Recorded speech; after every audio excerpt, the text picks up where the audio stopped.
Rumor has it that along a quiet rural stretch of road just outside of the tiny Pennsylvania town of Copel, there lurks a decrepit, ghostly being, a man with no face. Depending on who you ask, you'll likely hear different explanations as to who or what exactly this mysterious man is. Some stories are brutal and terrifying. He was an insane man who ripped his own face off, or he was an unfortunate factory worker who fell into a vat of acid, melting his face away. Some claim that he was an unfortunate fisherman, struck by lightning in a freak accident. Still others claim that the man had been a utility worker, and his disfigurement was the result of having been electrocuted while working on some power lines. Some call him the Green Man, and others know him as Charlie No-Face. But whatever you choose to call him, the legend of this strange, faceless man has persisted for decades, and even today, some still believe that if you take a ride along State Route 351 late at night, and if you are lucky, or unlucky, depending on how you want to look at it, you just might have a run-in with the startling, spectral, faceless man, the Green Man. But you won't, at least not anymore. You see, the Green Man is real. However, his story isn't quite as extreme as the legend might indicate. The Green Man is a man, and his name was Raymond Robinson. Raymond was a local boy. He was born on October 29th, 1910, and he was a perfectly normal child. He enjoyed playing with the other local boys and exploring the forests and streams and fields around town. Sadly, though, his days as a carefree young boy were numbered. And on June 18th, 1919, his life changed forever. That day, Raymond and a company of his friends were walking along the Beaver River to a swimming spot that they liked to visit, when they came upon the Pittsburgh, Harmony, Butler, and Newcastle Railway Company Bridge, a bridge which spanned across the river. The bridge was used by a local trolley service that shuttled people back and forth around some of the small towns scattered about the region, and these trolleys were powered by a 1200-volt line running across the bridge. It was dangerous. So dangerous, in fact, that a year prior, another local boy had died from electrical burns he had sustained on the bridge while playing with some friends. Despite all of this, though, the bridge was still a popular attraction for boys of the area, the most daring of whom would challenge each other to climb it. And when Raymond and his company of friends arrived at the bridge on that fateful day, that is exactly what they did. Spying a bird's nest at the top of the bridge, Raymond issued a challenge to his friends. "Who will see how many birds are in the nest?" he asked. However, his challenge fell upon deaf ears. The boys all knew of the dangers associated with the bridge and of the death of the other boy a year prior. They refused. Raymond Robinson, however, was not like his friends. The daring boy began to scale the bridge, calling out to his friends below that he would find out how many birds were in the nest. But he never made it. As he climbed, he brushed the electrical line, causing 1200 volts to go running through his body, knocking him off the bridge. The next day, a headline appeared in the local newspaper reading, "Morado lad, 8, shocked by live wire, will die." While he did survive the initial electrocution, the damage to Raymond was catastrophic. He spent a month at the Providence Hospital in Beaver Falls, barely clinging to his life, and expected by many to lose the battle at any moment. Amazingly, though, he didn't. Raymond Robinson somehow managed to survive, but with devastating injuries that would affect him for the rest of his life. Raymond's face had been essentially melted away. His eyes and nose were erased, leaving him blind, and his skin was melted and scarred. His lips and ears were badly disfigured, and his left arm was burnt off at the elbow. But he was alive. And amazingly, Raymond ultimately pulled through the incident, and for most of the rest of his life, he lived at home with his family, attempting to live the most fulfilling life that he could given his condition. He liked to listen to the radio and to make wallets and belts to sell for bits of extra cash. He kept active as best as he could and enjoyed mowing the lawn, although he'd usually miss a few spots. He also loved to go out for walks, but this presented a problem. His appearance drew him far more attention than he wanted. So he elected to go on his walks at night, often staying out far past midnight, using a walking stick to slowly guide himself along the quiet streets around his family home. And before long, he had become something of a fixture in the area. People would drive along the street at night, many just hoping to get a quick glimpse of the faceless man. Others stopped to ask him questions, and some even brought beer and cigarettes to share with Raymond during their conversations. However, not everyone possessed the same innocent curiosity, and instead of partaking in friendly conversation, some would invite him into their car, only to drive away and drop off the blind man in a foreign area, or sometimes even beat him up. Despite the hardships, though, Raymond Robinson continued his walks for most of his life, as long as he was physically able to. By the time he passed away in 1985, Raymond had become a local legend. And nowadays, the story of Charlie No-Face, or the Green Man, as some know it, still persists. And every now and then, reports still come in of a mysterious, faceless man walking along State Route 351 in the dead of night.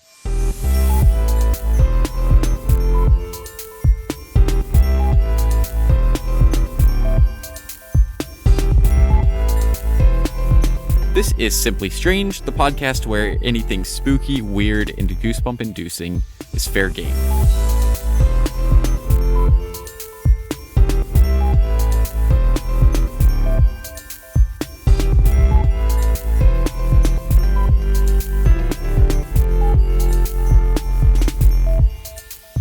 Hello there, everyone, and welcome back to Simply Strange. This is episode 32. So glad you all could make it.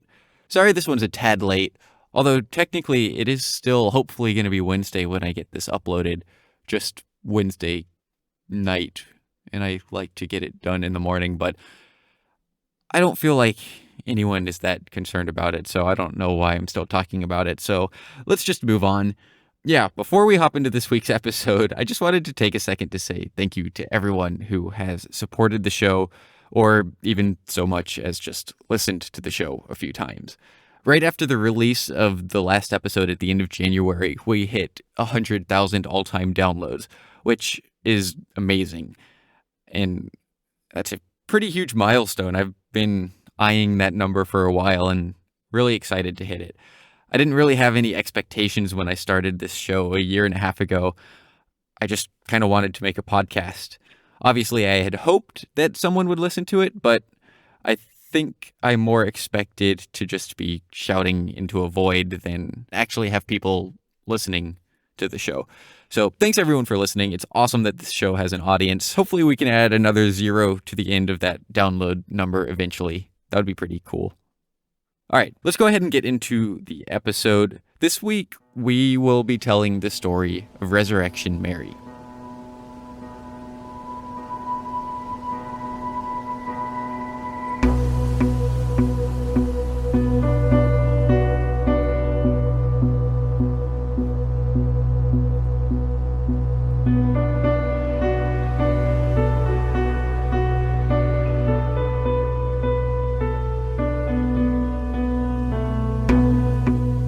You've probably all heard some variation of a vanishing hitchhiker story. For decades, long, desolate stretches of road coupled with the cover of darkness have stirred our imaginations and awakened our fear that somewhere in the emptiness lurk creatures beyond our world. This fear leads to stories that become etched in our minds, and over time can become synonymous with the spectral oddities that supposedly inhabit them. In the case of the so-called Green Man, the stories are easily explained and grounded in reality. We know the tragic tale of Raymond Robinson's near-fatal shock and the subsequent legend that was born thereafter. However, there are no shortage of similar stories throughout the world, urban legends with puzzling origins, and some are far less grounded in the physical world. Since the 1940s, Dallas's White Rock Lake has been the site of numerous encounters with the mysterious Lady of White Rock Lake. As the stories go, in the wee evening hours, a beautiful blonde woman appears from the darkness, seemingly coming from the direction of the water. One such encounter was with Mr. and Mrs. Guy Malloy in 1953. According to the Malloys, the woman approached them from the darkness as they drove down the road near the lake. She wandered into the street in front of the couple as they drove, blocking it. The Malloys noticed that the woman, her white dress brightly illuminated by the headlights bearing down on her, was soaking wet.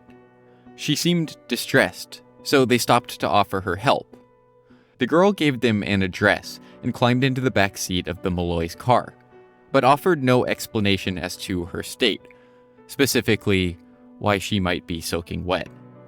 Mr. Malloy started the car and began to drive. Meanwhile, Mrs. Malloy turned to the back seat to converse with the mysterious girl.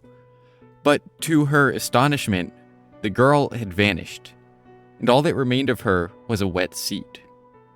The stunned Malloys carried on to the address that the girl had provided, on Gaston Avenue in nearby Lakewood. When they arrived, they spoke with a middle-aged man who met them at the door and informed them that the girl's description matched that of his daughter. His daughter, who had died 2 years previously, who drowned after falling off a pier into White Rock Lake. In Switzerland, the woman of the Belchen Tunnel is known to materialize from the darkness in front of oncoming motorists, sometimes even speaking to them before disappearing. In Sale Creek, Tennessee, Shipley Hollow Road is said to be the home of a mysterious entity that, for centuries, has climbed into the back of buggies, and then cars, and even collided with passing vehicles, leaving no damage to the vehicle that it hit. In Uniondale, South Africa, the ghost of Marie Charlotte Roux, a young woman killed in a car accident, is known to hitchhike with friendly motorists, and then, you guessed it, disappear from the moving vehicle a short while later, leaving no trace. But above all of these stories, quite possibly the most famous instance of the vanishing hitchhiker legend is that of Resurrection Mary.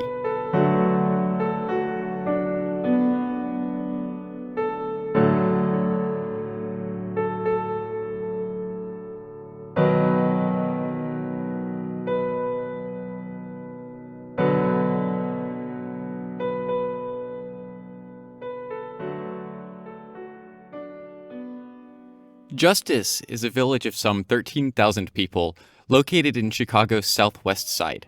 It's a small neighborhood and largely residential, with one major exception. About a quarter of the village's area is occupied by a cemetery, Resurrection Cemetery. Resurrection Cemetery is massive. It contains over 152,000 graves, as well as a mausoleum containing 5,300 crypts. And with an enormous burial site such as this, unsurprisingly comes an assortment of strange stories and legends, the most famous of which is that of Resurrection Mary. As the story goes, the legend of Resurrection Mary began one night in 1934. Mary and her boyfriend were enjoying a night of revelry at the O. Henry Ballroom, now known as the Willowbrook Ballroom, along Archer Avenue in Willow Springs, Illinois. At some point in the evening, the night of pleasure made a dramatic shift and became a night of anger. The couple got into a heated argument, and a short while later, Mary stormed out of the ballroom and began to make her way home. Still wearing her beautiful white dancing dress and matching dancing shoes, Mary walked along Archer Avenue, heading in the direction of Resurrection Cemetery. But sadly, she never made it home. Mary was struck by a hit-and-run driver, killing her immediately. The driver fled and has never been found, and Mary's devastated parents had her buried in Resurrection Cemetery. But this was not the end for Mary. In fact, her story was only just beginning. Soon, she would become a household name in Southwest Chicago and beyond. Back in the 1930s, Jerry Palis used to frequent the dance halls of Chicago. One of his favorites was the Liberty Grove and Hall near 47th Street in Mozart. It was a place that he frequented regularly, a very popular dance hall that, every weekend, would become packed with young people gathered for a night of celebration. And Jerry liked to be in the thick of it. Now, Jerry considered himself to be quite the ladies' man, so naturally, when he spotted a beautiful blonde woman, about 25 years old, and wearing an elegant white party dress standing alone in the distance, he approached her and asked her to dance. Given the raucousness of the dance hall surrounding her, the woman remained surprisingly quiet. but she accepted Jerry's invitation, and the two began to dance. Jerry noticed that the woman's hands were unusually cold, and as they carried on dancing through the evening, the woman remained oddly quiet. She divulged very little information about herself as Jerry held a fairly one-sided conversation with her. But nevertheless, Jerry was captivated by her beauty, and for the duration of the evening he danced with only her. Among the details that she did reveal were that she lived in the south side of Chicago, and that her name was Mary. The night wore on, and the two continued dancing until around 11:30, at which point Jerry finally decided to turn in for the night. He offered Mary a ride home, which she accepted, telling him that she lived in the nearby Bridgeport neighborhood of Chicago. And so, the two left the Liberty Grove Hall. But Jerry Palis did not get the opportunity to drop this mysterious white-clad woman off at her house, for it would seem that she had other plans. As Jerry made his way through the streets of Chicago towards Bridgeport, she made an unexpected request, asking him to divert his path and take her down Archer Avenue. Jerry was perplexed by the request, as this detour was in the absolute opposite direction of their final destination, but he obliged nevertheless. He turned the car around, and the two began to make their way toward Archer Avenue. A short while later, Jerry found himself driving down Archer Avenue. The main gates of Resurrection Cemetery began to creep into view. They loomed larger and larger until the pair were nearly past them. But then, Mary told Jerry to stop. Suddenly and sternly, she ordered him to pull off to the side of the road, just in front of the main entrance to Resurrection Cemetery. She opened the door, and while instructing Jerry not to follow her, she climbed out of the car and darted across the street. Jerry sat in his car in shock, watching as Mary made her way up the road that led to the cemetery's main gate. And then, before she ever even made it to the gate, the mysterious woman in the white dress faded away into the darkness, disappearing before his eyes.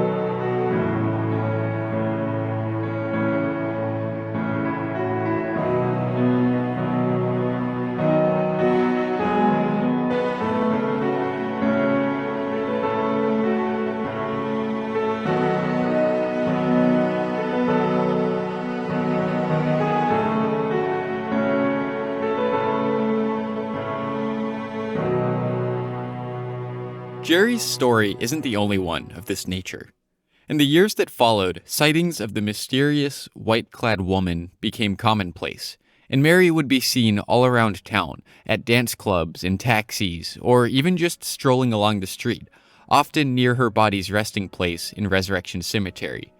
And quite often, the sightings would follow a recurring theme. Young men would encounter a charming young woman at the ballroom. They would share a night of revelry, and then at the end of the night, the woman would accept an offer for a ride home.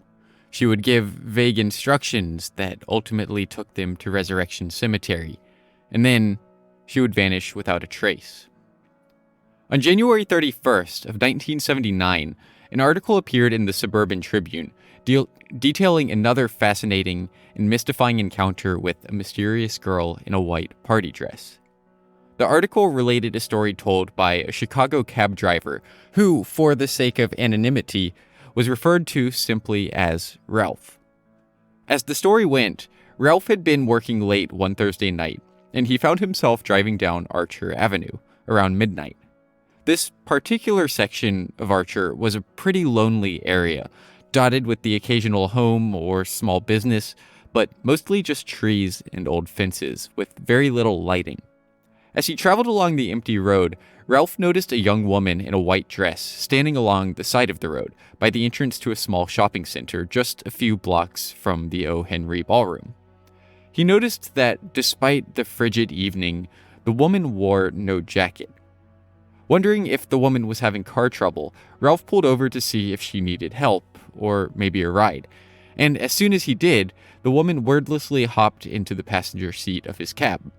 Ralph tried to make conversation with her, asking what was wrong, if she had had car trouble, if there was anything he could do to help, but she gave him no response. Ralph asked if there was anywhere he could take her, or if he should just continue up Archer Avenue, and the girl nodded. So he continued on his way. The two drove mostly in silence. Ralph recalled that the only words that the girl spoke to him as he drove was a brief comment along the lines of, "The snow came early this year." But aside from that, she only nodded. That is, until a couple of miles later. According to Ralph, they arrived at a small shack along the side of the road. "Here," the girl yelled. Confused, Ralph slammed the brakes. He brought the car to a stop and looked around, trying to figure out just where exactly it was that the girl wished to be dropped off. "Where?" Ralph asked her. The girl pointed in the direction of the shack. Ralph took a quick glance at the shack, and then he looked back at the girl in his passenger seat. But she was gone. The seat was empty, and the girl in white was nowhere to be seen. Unsurprisingly, as it turns out, the little shack in question happened to be located directly across the street from the main gates to Resurrection Cemetery. Time and time again, the story would unfold until dozens of accounts of encounters with Resurrection Mary were eventually reported, making it one of the most retold and well-known ghost stories in America. In September of 1980, Claire Lopez Rudnicki spotted a woman in white walking along the edge of the cemetery near the road.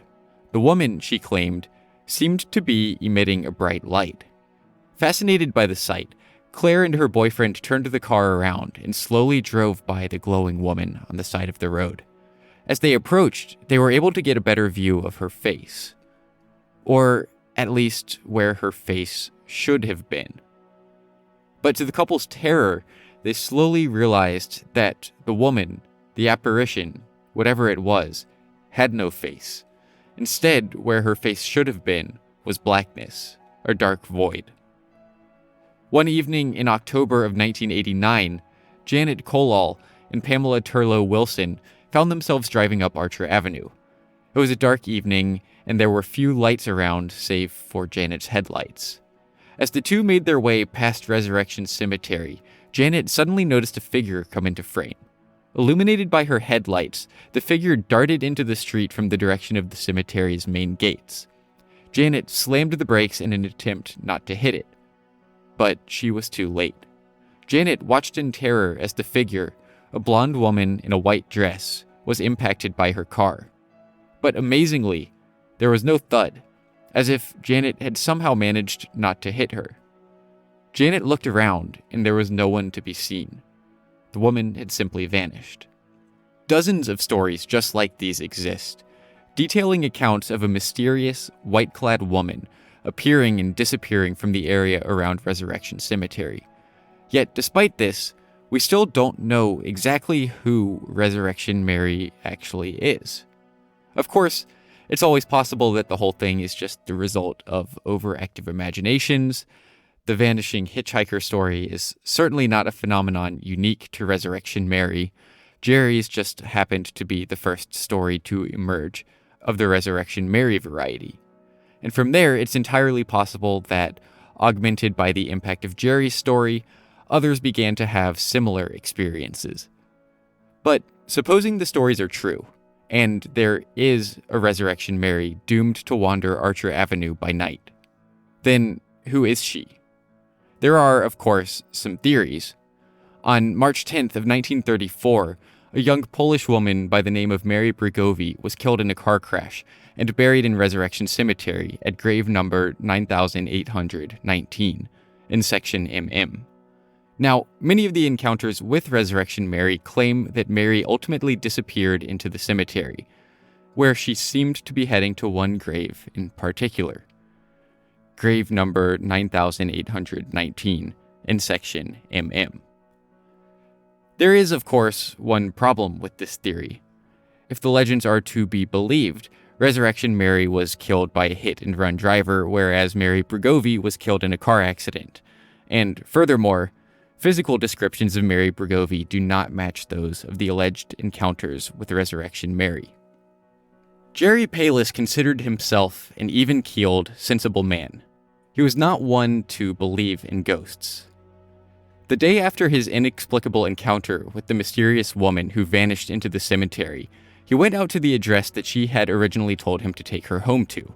Upon arriving, a woman came to the door. It wasn't Mary, though. In fact, when Jerry inquired as to whether the woman from the previous night lived there, the woman who answered responded that there was no Mary who lived there, that Jerry had the wrong address. So he turned around to leave, but as he did so, something caught his eye, a picture, just inside the house, of the woman in the white dress from the night before. "There," he exclaimed, pointing at the photo and explaining to the woman that this was the girl he had seen the previous evening. The woman, however, reasserted that Jerry was mistaken, explaining that the girl in the photograph had died 5 years ago. Few further details remain of Jerry's account, though, and the address of this home, beyond that it was located on Damon Avenue, and the identity of the girl in the picture remains a mystery. In October of 2016, the Willowbrook Ballroom, the nearly 100-year-old ballroom where, according to the legend, Resurrection Mary spent her final living evening, was undergoing work on the roof when a fire started. Noticing the flames, employees called the fire department, who arrived quickly, but upon their arrival, suffered water pressure issues, allowing the fire to spiral out of control. The building was destroyed and later demolished. Nowadays, all that remains of the Willowbrook Ballroom is a grassy field, a dilapidated parking lot, and the ballroom's old sign along Archer Avenue. A stark reminder of the fascinating history of the ballroom and its connection to Chicago's most famous haunting.